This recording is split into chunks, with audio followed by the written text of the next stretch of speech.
Coming up, change is inevitable.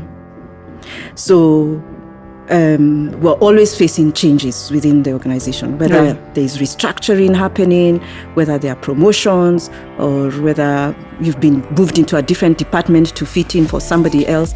So change, when you've not planned for it yourself, it's not something you have initiated, even if you've initiated it, will always be present. It can be exciting in some ways if it's a path of growth, but it can also present a number of challenges. I recall a situation where in one of the banks that I was working in, I received a promotion 2 grades higher, rather abruptly, that I was not expecting. It was a good thing and it was exciting and it was a bit, wow, how did that happen? It's a good thing. So there's a space you're celebrating, and then there's a space of, so I'm here now. There's no going back. Everybody's looking for funding, in one way or the other. Where is the money? You're like, and then you find there are others getting their announcements saying so-and-so got $2 million in their round of seed funding A and B. You're like, what?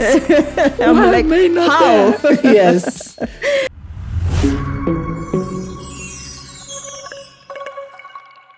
And we're back. Right before we went on the break, we were exploring various aspects of mentorship and we were balancing it out. I know we always give the rosiness about it, why it's amazing for everybody. We've had a very spirited conversation off while the cameras were off, so I'm hoping to continue it, right? When it comes to your own experiences and in your line of work, what would you say was your biggest challenge, both in leadership and in mentorship? Okay.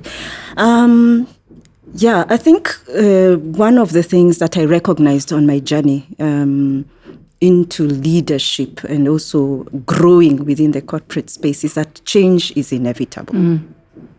So we're always facing changes within the organization, whether there's restructuring happening, whether there are promotions, or whether you've been moved into a different department to fit in for somebody else. So change, when you've not planned for it yourself, it's not something you have initiated, even if you've initiated it, will always be present. It can be exciting in some ways if it's a path of growth, but it can also present a number of challenges. And so for me, I think I recall a situation where in one of the banks that I was working in, I received a promotion 2 grades higher, rather abruptly, that I was not expecting. It was a good thing and it was exciting and it was a bit, wow, how did that happen? It's a good thing. So there's a space you're celebrating, and then there's a space of, so I'm here now. There's no going back. Okay, new leaders. Now you see you're 2 grades up, so it's a very different level of peers, new peers that you need to get used to. Some were your bosses before. Others were eyeing that position.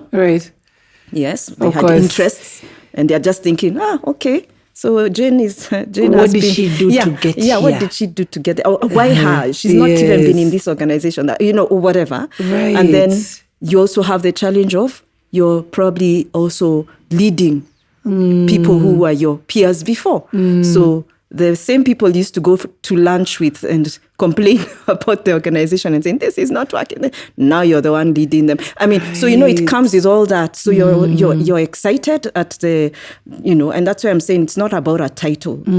Within that space of leadership, then just be ready to work, and you're working with people and you have to inspire and motivate them towards the vision and the goal or whatever objective you're supposed to achieve. So every time you speak, like a case study always just comes to mind. Because I had a friend who, she worked so hard. She got to the point of leadership. And then when she got there, she was struggling with her workers in the aspect of respect and responsibility. And she wasn't understanding why they were not responding to her the way they were responding to her when they were working together. Exactly. How was that shift for you? So now you can imagine, now you have to navigate those challenges. Because now it's not just producing results. you're working with people to deliver those results. Right. Have they accepted you? Yeah. How do you balance that with the work that you are supposed to deliver? Right. And so I always say, whenever there are such changes, one, it's good to work with somebody who's been there before. In that new set of peers, or even possibly your line manager, if they're the kind of person you can approach, or if there are certain programs within that organization that you're working in, or within the business, or even yourself, an external firm that you can work with.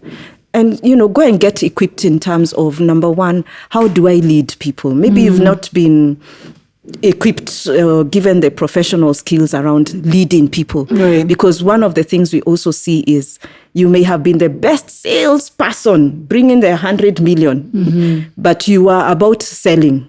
Right. But dealing with people, right, leading people is another story. And that's why you're finding a number of organizations struggling, because their leaders have not been taught how to lead. It's a very different concept. They've not been nurtured. They've not been prepared to take up a position where they stopped doing the work, but they are giving direction and showing people and leading. They are supposed to inspire and motivate people towards delivering those results.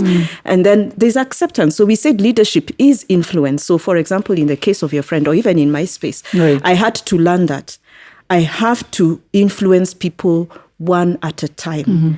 I have to lead and understand the team that I'm working with one at a time. Right. Get to sit with them, understand, okay, so do you understand what, maybe it's a JD or the objectives that they're supposed to deliver as a person within the team. How well do they understand what they're supposed to do? What are their challenges? etc. etc. If you're joining a new organization, you don't go in there as a commando saying, me, I've come from Citibank, and then this is a small microfinance, therefore this is how we used to do things in the big bank. You have to go to study the environment first. Give yourself the grace and a window of understanding the people, understanding how they do things, how they work, and then be able to say, okay, so this is how you do. Where are some of the challenges? What are the problems that I can solve within this space? And then you come up with a plan around this. But knowing that as you're doing that, you may be the change catalyst, but at the end of the day, yes, there are things you want to change, but you will bring that change through the people that you're working with, through the stakeholders. Those that are higher than you, those that are peers, those that you're leading. Find a way of working well and collaborating with them to deliver those results. People are apprehensive about people who come with that mindset of, I know everything and we have to change this because this is how it's done. Nobody wants to work with someone. They might do the work, but at the end of the day, they're like, you don't understand me and where I'm coming from. So seek to understand and work with people, get to know them, influence people one at a time. It's interesting. Get to work with them well. Again, when you speak... So many things play out. Because it also happens when you're merging partnerships. Yes. And everybody's a leader in their own space. Then you come together, you have your way of doing things, their way of doing things. Have you ever come across that when it comes to coaching and mentorship? Where you try to get the people to have almost some sort of a like mind or see each other halfway. And that's important. And I think it's like any relationship, even in marriage, you see. You're two different individuals, with their own ideals, but you come together and you have to come to a way where there is agreement in the way you will do things, to deliver the best out of, that relationship or marriage, So in the same way, in organizations, and it happens a lot, you need to be able to, understand these are the ideals. Let's take an example, like it's a transition. You've joined a new team, or you're a new leader joining a new team. And this is how they have been doing things for the past 25 years, okay? You've come from a different environment, or you're a business teaming up with another business, and this is how you also see things. If I was to draw number 6 over here, for you, you'll see 9 from where you sit. Me, I'm seeing 6. We are both correct. So it's about getting into the shoes of the other person and saying, okay, so you are seeing 9 and I am seeing 6. What is it that is working, that will work for the both of us? Where is that middle ground? Right. Okay.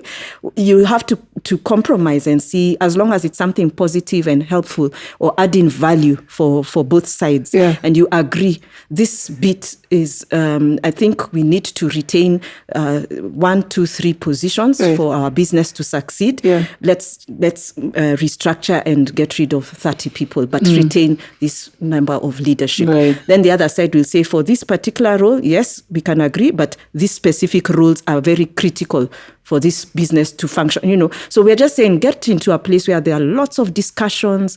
There's a lot of, you're acquiring as much of information to understand the other person and their mindset and their view or their perspective on why things are being done the way they are or why they exist in that way, and see if we are bringing change, how does it create a win-win where it's adding value to both sides. Yes. Okay. Yeah. So so I think it's and that's how businesses can be coached, or individuals can be coached or mentored to be able to develop that skill of, let's understand this perspective better. Right. We are not always right. We can't always figure things out on ourselves. And that's why I think it's good to have a neutral person on the side to work with. Yeah. Absolutely. Yeah. Now we have aligned our organization. We have synergized. We're looking good.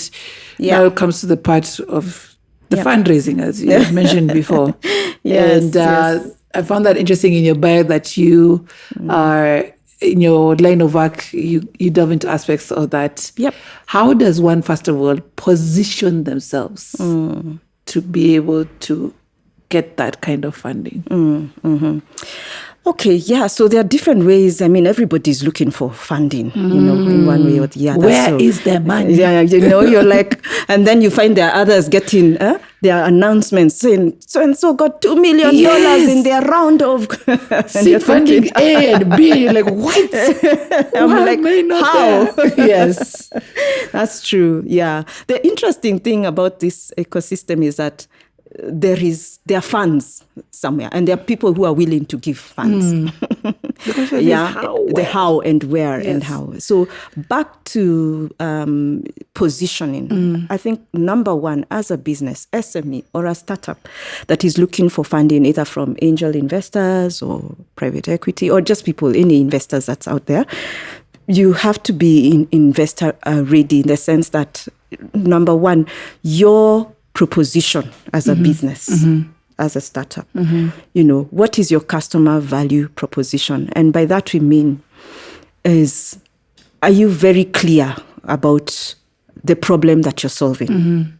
Not what you want to sell. Right. Remember, you're not selling a product or a service. The way it works is that demonstrate that there is a problem that you're solving. Right. What problem are you solving? Who are you solving this problem for? So who are your clients? Who are you targeting? Is it a real problem? Yeah. And then number 3, so for this problem and this solution that you're bringing into the market, what differentiates you, from the other one, the other 100 people or 10, 20 people that are providing this solution? Yeah. You have to have a distinct differentiator that gives you an edge. Yeah.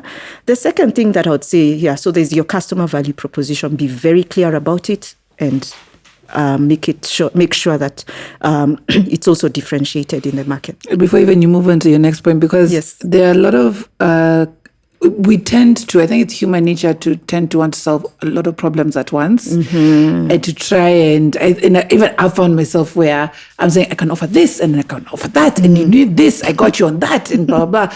How do you break away from being that person who tries to offer more than you can actually give? Yeah. And be intentional and say, this is the target market I'm looking for and this is how I'm going to communicate that out there. Yeah, I think for me, the approach, and it's true, sometimes it's not because you can't do all those 10 different things. You can, and find that you can, but there are some things that you will do better than others. There are some things that also you find come more naturally to you. Than other things where you have to apply a lot of effort, and it also brings me to the next point, because it's tied to what you're asking. Right. Is there a proven business model to it, in the sense that you tested this solution or service or product, this problem that you're solving, and there was reception. People were receptive to it. They said, yeah, we need this. And, you can actually prove that this is actually a need or a solution that would work to solve that problem. And people are buying it. So you have to test that solution within the market, even if you sample, and that's one of the things that also investors, or before funding comes through, people have to see. So is this been proven? Who have bought it? Were there insights from it? How much did it make? Is it running? etc. And so I'd say focus on one thing. Pick the thing that is a strength to you. You see, unless of course you can also partner with somebody who will complement where you're not as strong. But then we are saying, let it be something that you're passionate in terms of building, a solution that you're passionate to, or a problem you're very passionate in solving. And it will become an easier journey. So you have to have a proven business model. You have to also make sure your leadership and governance as an organization or a business, you demonstrate that there's proper leadership. Anyone who is giving money anywhere, and anyway, it's natural that you'd be very concerned about where this money is going to. Will it be used properly? Who are the people receiving it? Are they shadowy people? Are they people of character? So have who are the team that are around you? So you're the CEO. Do you have advisors? Do you have a team working on finance? Who are the people you're working with, or are you alone? So it's always good to demonstrate that there is a team and there's some structure around how you're running that business. It gives confidence to those that are considering giving the funds. And then, of course, you have to make sure your financial statements are in order, you're tax compliant, all those things, because then nobody wants to get into a space where we are lending to a company that is not compliant or doing things right. Or legally, they're not legal, and etc. You have to have also a very your pitch deck needs to be very, very clear. Basically, are you very clear about what it is that you want? How much how much you also want? Be very clear about how much you want. The benefits in terms of the impact has to also be clear and well demonstrated, and sustainability beyond. And I think you've seen that also happening around where we got $2 million. Yoo-hoo! Then that's the only announcement you hear. The next announcement, in the toilets, no longer working. No longer the founder has gone with the money. They're living life large. People have, and so that's why the sustainability model comes through. How sustainable are you? So yes, when you have that proven business model, and you said we've tested this solution. We were able to make, say, $200,000 within the first 3 months as we tried it out. But does it continue beyond that first lot that you sampled? Is it something that's ongoing that you can see people actually need this solution and they're buying it, and you're very clear around who is buying it, so that you don't get the money and you've closed shop and disappeared. From the companies you've worked with, have you seen as much success and probably a little bit of failure? Have you seen both? Yeah, I think it's definitely been both. First of all, I think it's to just admit getting funds anywhere is hard. Thank you. It's hard. Whether you're getting funds, doing those seed rounds, $2 million, or even the 100,000, even just going to a bank itself. I mean, let's be honest. Yes. It's a rigorous process, right? So I think for the companies that do succeed, it's what I'm saying, when they have a very clear plan, and it's a problem that genuinely they are resolving. They can demonstrate impact. They can demonstrate sustainability. They're making a profit. So what they're doing is just building onto whatever a model that's already been successful before. In fact, the money that has come in is just making us better or and reaching us, or it has just added more value. The ones that have failed are those where the concept was not as clear. It was not a scalable idea in terms of growth. It was more about, let's get the money, I think we can do it. So it wasn't quite proven in the market, Maybe you started with a few friends or spaces that that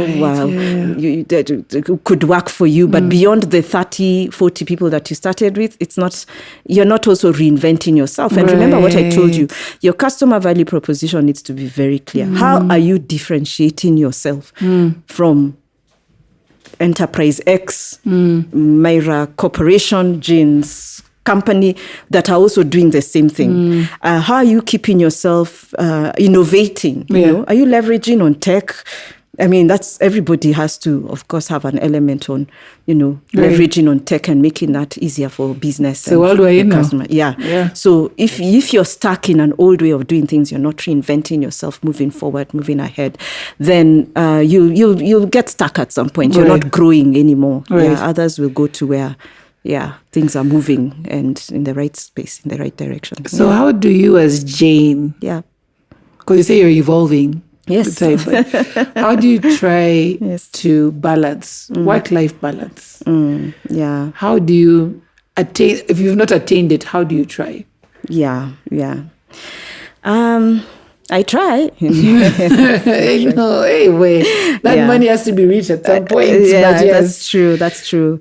I think the older that you get, and having been there, done that, been in the corporate space for a while and stepped out into a more flexible sort of space. Yes, there's work and there's what you need to do, but I think you kind of have more control around your timings and all that.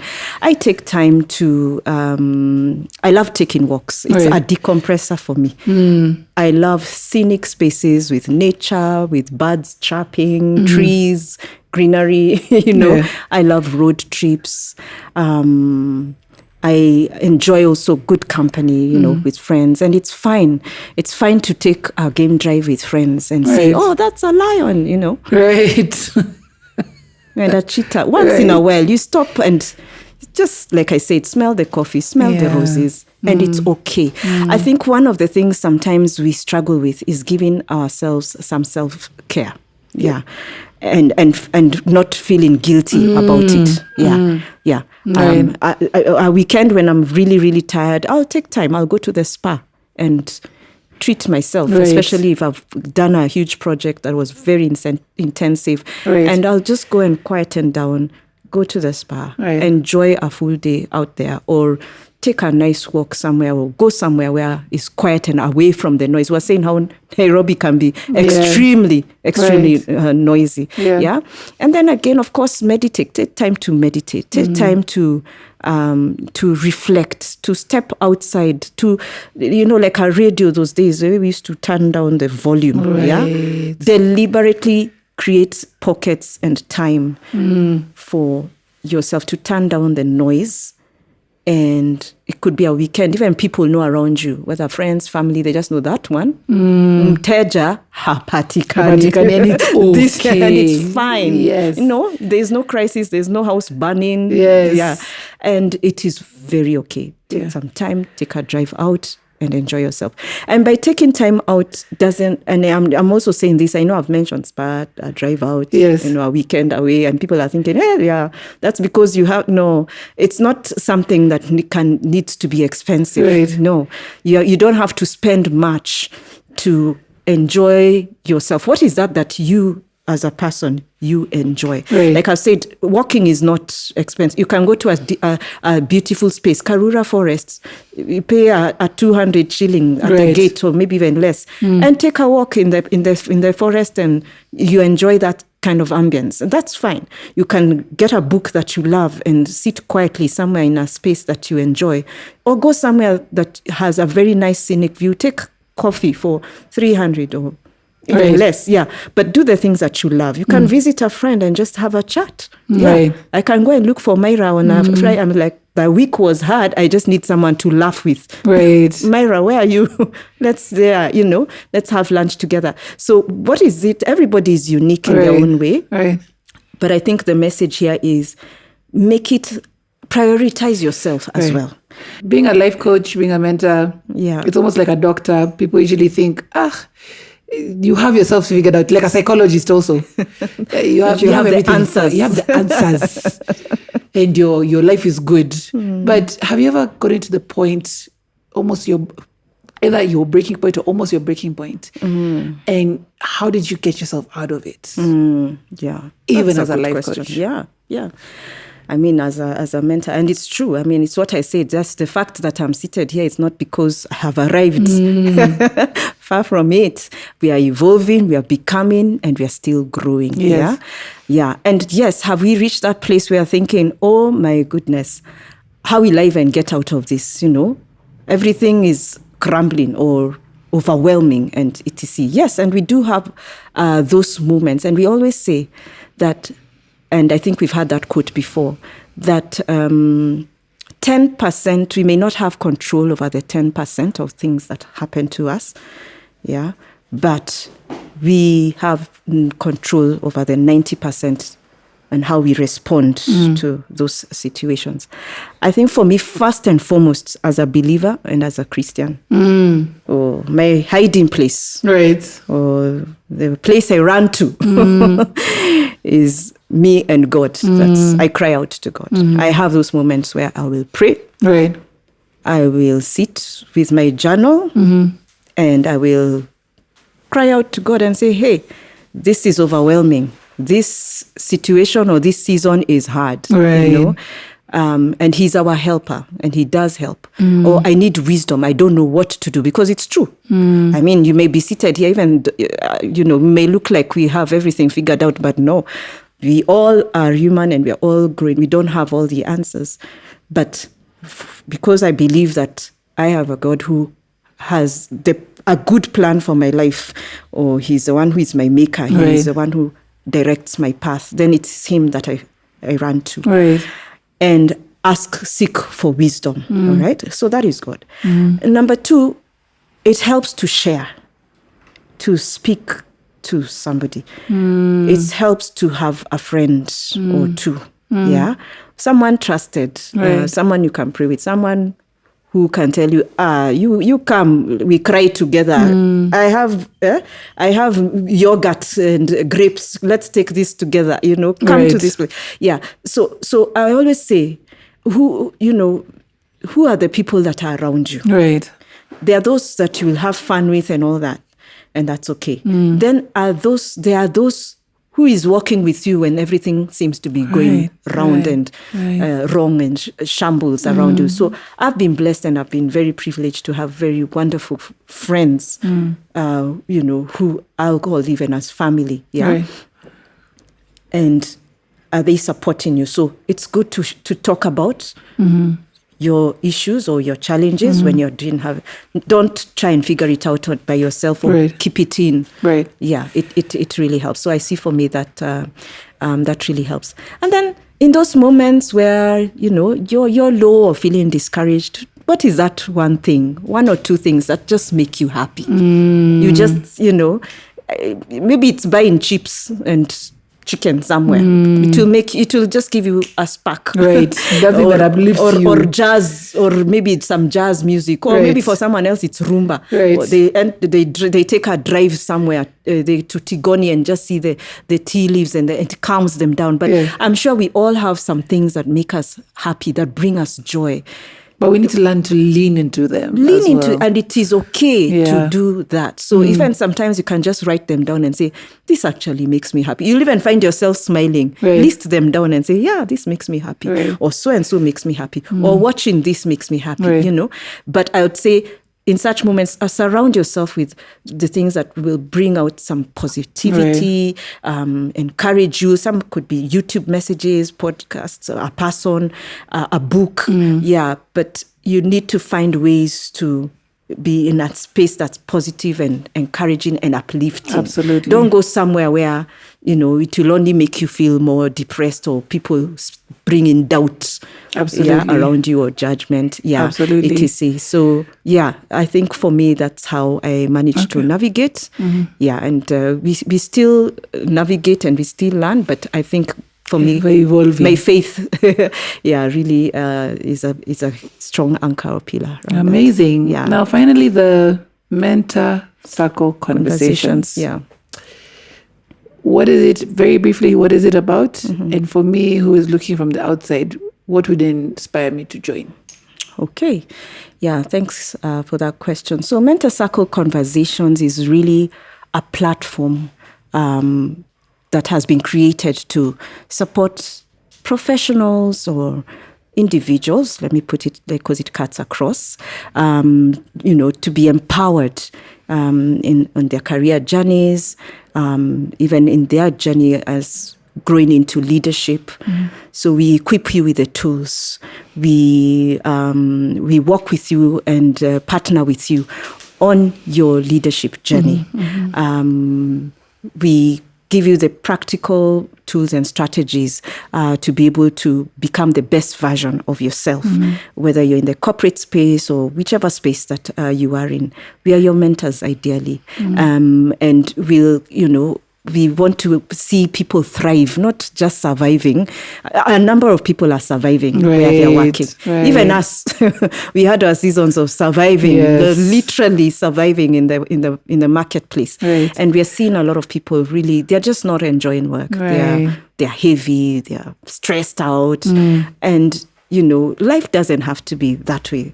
There are solutions. There are people who can work with you. We've gone through the same challenges, and even if not, it's good to have a sounding board, to discuss what are those challenges, how can we be shaped up, or work around some of these problems that we may be facing. And sometimes it's not even only problems. Sometimes you may be aspiring towards a higher place. I want to become this kind of leader, but I'm lacking those skills. Could you help me, work with me towards that? What is needed? And we're able to come to work with you around that and help you shape that. Maybe you're even moving into a new role and you're saying, I've never done this role before. What is required for me to be able to succeed in this space? So basically, we've created this platform to create your success as an individual, as a professional, as an emerging leader, or even as a leader overall as well. For corporates, we also support them with coming up with mentorship programs within the organization. We work closely with HR functions and departments that would want to create that kind of enabling environment to see their workers, the workplace transform in terms of culture, or producing the best of their employees. To bring about that vibrant workplace. As well. Okay. Yes. Great. I've loved today's conversation. Thank you. Me too. Thank you so much. You've given me so much to think about as well. I will definitely be looking for you to take me through that mentorship journey. And hopefully also the seed funding. I need to understand Absolutely. Raising capital, because I still have so many questions on that. Of course. But Karibu sana. For those who are like me who have questions, where can we find you? where can we find Mental Circle Conversations? Okay, great. So for those who are looking to get mentorship or to get a partner on this journey, you can call me. Can I give my number? You can contact us on 0796 011 014. So I'm going to mention that again, 0796 011 014. And you engage us and we'll have a discussion. So we like to start with a discovery call, just to get to understand your space. Where are you at? Get into your world, get into your shoes, and then we are able to craft up. We tailor make, based on your circumstance or where you are at this stage. And, we are able to work with you to see, that your objectives or aspirations that are met. Yeah. So we also do webinars. Right. Yeah. We do a lot of webinars. We do master classes, and also programs where, we encourage others to also join us as well.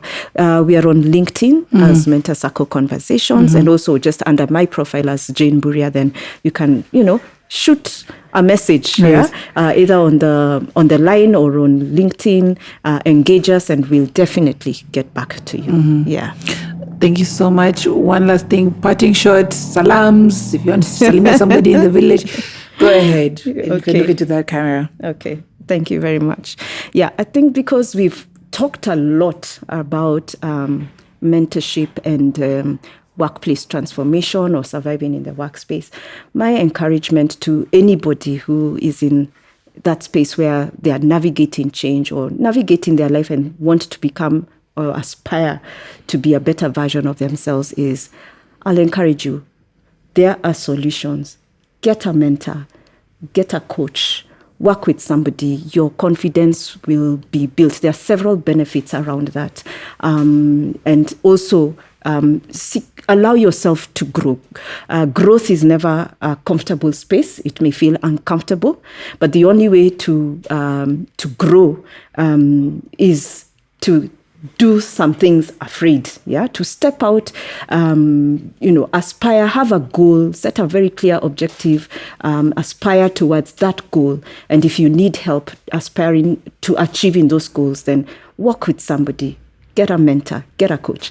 At Mentor Circle Conversations, we are very, very, we would be very happy to partner with you, even on your journey, and also get to even identify somebody around you. It may not even be Mentor Circle Conversations, but there are people around you who can definitely guide you and walk with you on your journey. You don't have to figure it all out by yourself. It shouldn't be as hard as it may feel like right now. There is help and there are solutions out there. Yeah. Amazing. Thank you. That's assuring. Thank you so much. Yes, thank you. Thank you for being with us on the first episode of season 2. It's been fantastic. Great way to start. Thank you. Great. And as we finish off, I'd love to give a big shout out and a thank you to Fahari Palace Apartments, who have given us this beautiful space to shoot in. And they've been so hospitable and they've been so welcoming to both us and our guests. If you want to look up a place for long or short stays, look up Fahari Palace Apartments. Definitely the place to stay. Also a big shout out to the team behind the scenes, from Jimmy, Sammy, Sylvie, my producer, Anthony, who's joined us today. Thank you so much for doing a fantastic production. Looking forward to what the outlook will be. Guys, again, thank you for joining us and being here with us on Women for Excellence. Excited to be starting this off, and we're starting this off raring and ready to go. Look out for more episodes and follow Women per Excellence podcast everywhere. I've been your girl, Myra Maloba. I'll see you on the next episode.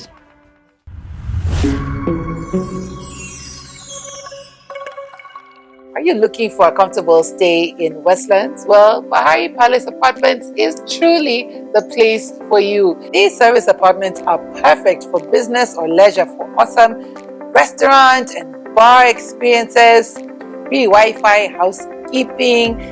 Your standby generator is always on check, also CCTV and 24-hour security. Everything you need is all in one place. All you need to do is call 0717-551-305 or email faharipalaceapartments.com or accounts@faharipalaceapartments.com. You want the perfect place to stay? Book today.